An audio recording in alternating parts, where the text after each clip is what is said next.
Alright, I wanted to make a quick video on my Sony LBT-ZX99I. I just bought it, and I overpaid quite a bit for it, but I really wanted one. Everything was great, sounds great, works great, but I ran into a problem where the second time I used it, it would go into protect mode after an hour or two of, moderate volume. When I say moderate, I'm like maybe halfway, a little more than halfway volume.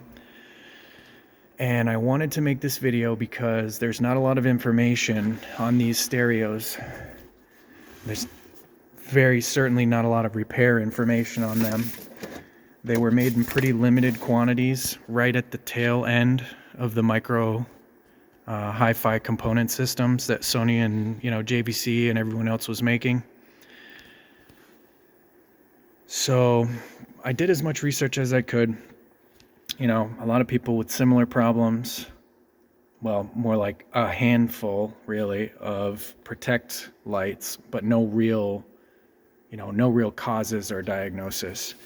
So what I did was I took the main amp boards out, and I pretty much tried to identify every, integrated circuit. Let me get a light. Integrated circuit, capacitor, voltage regulator that I could.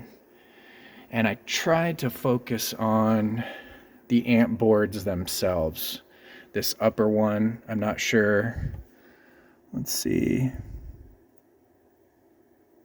Yeah, I'm not sure exactly which channels each IC drives, but there's a Sanyo STX 412-440 mounted right here and mounted right down there. So as you can see, it's not a great orientation for that top one, just getting cooked constantly, heat rises, etc., etc. Well, basically, I couldn't come to any conclusion on anything. So what I did was I bought a couple of those STK 412-440s. I found the best replacement capacitors I could, and I replaced this voltage regulator right here. You can't really see it, but it's attached to the other side of this heatsink. And I replaced another one. You can just barely see right behind those two big capacitors. I replaced all that, and so far it's been amazing. No problems. I ran it for 4 hours at a buddy's house at really steady volumes, no protect mode. And it got hotter than it had before. So I'm thinking that one of these primary amp chips probably had something going on in it. And I started doing more research on the STK chips themselves, because this is not the only unit that runs STKs.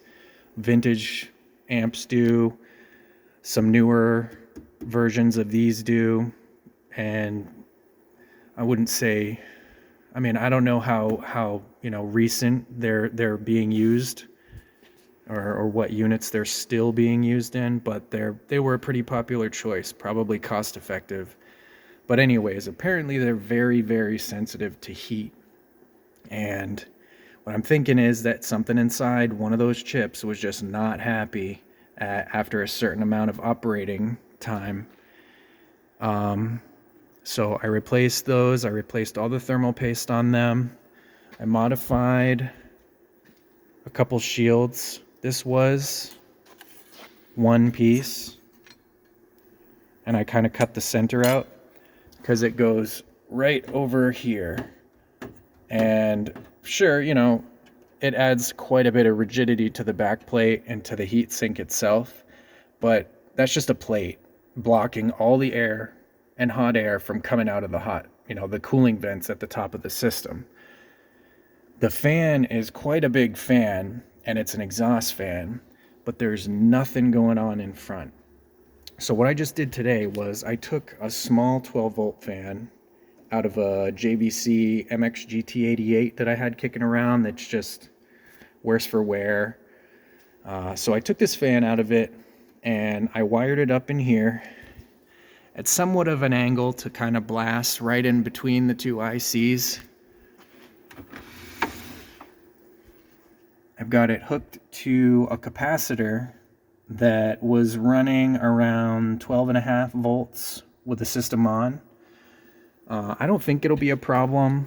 I'm not overvolting it. It's a pretty small fan, so I didn't want to run it off one of the like the blank 9-volt. This is a 9-volt that's not used, and it just did not run. It's amazing what 3 volts will do, but I didn't want to do that. And then there was another larger capacitor on the other side that had like 15 volts. And then, you know, then you run into short circuits and burnt up fan motors.